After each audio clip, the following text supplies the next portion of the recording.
Reporters are supposed to cover the news, not make it. But a CNN reporter is the focus of a tug of war between journalists and the White House tonight after a brief tug of war over a microphone during yesterday's combative presidential news conference. The White House Correspondents Association, of which Fox News is a member, said in a statement that the White House revoking access to the White House complex is a reaction out of line to the purported offense and is unacceptable. A lot of sides weighing in tonight, and tonight the administration is standing by its decision to suspend Jim Acosta's credential and says the video shows physical contact with a White House aide. Correspondent Kevin Cork is at the White House tonight on the North Lawn.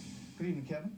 Evening, Brett. Without question, there is no shortage of opinions about Jim Acosta's run-in with the president on Wednesday, nor the revocation of his credential to cover the Trump White House. You're a very rude person. The way you treat Sarah Huckabee is horrible. President Trump's willingness to mix it up with the press is well established. But Wednesday's back and forth with CNN's Jim Acosta escalated the tension between the White House and the Fourth Estate to new levels. That's enough. That's enough. Mr. President, that's I was going to ask one of the other folks. That's enough. Pardon me, ma'am. Mr. President, that's enough. During the exchange, Acosta brushed away the arm of a White House aide who was trying to take the microphone, which is her job. However, that interaction, said White House officials, led them to revoke Acosta's press credentials.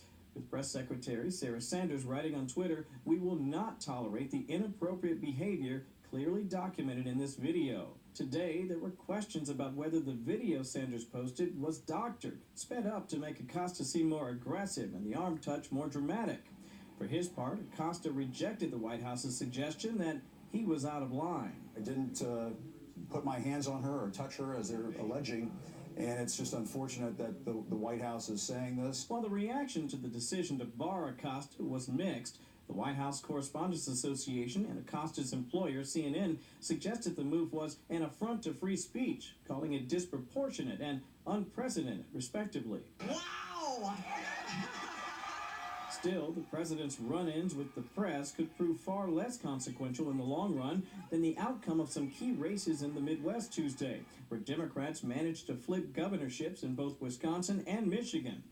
But the Democrat who famously predicted Mr. Trump's victory in 2016 says beating him in 2020 could prove much tougher if the Democrats play it safe. Kamala Harris. No. Why not? Love her. No. Love her. No.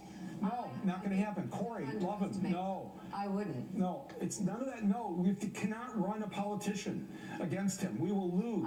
We have to run a beloved American.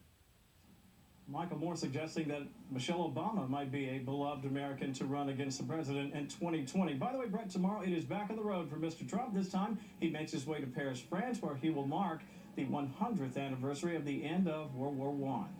Brett? Kevin Cork live on the North Lawn. Kevin, thanks. Google is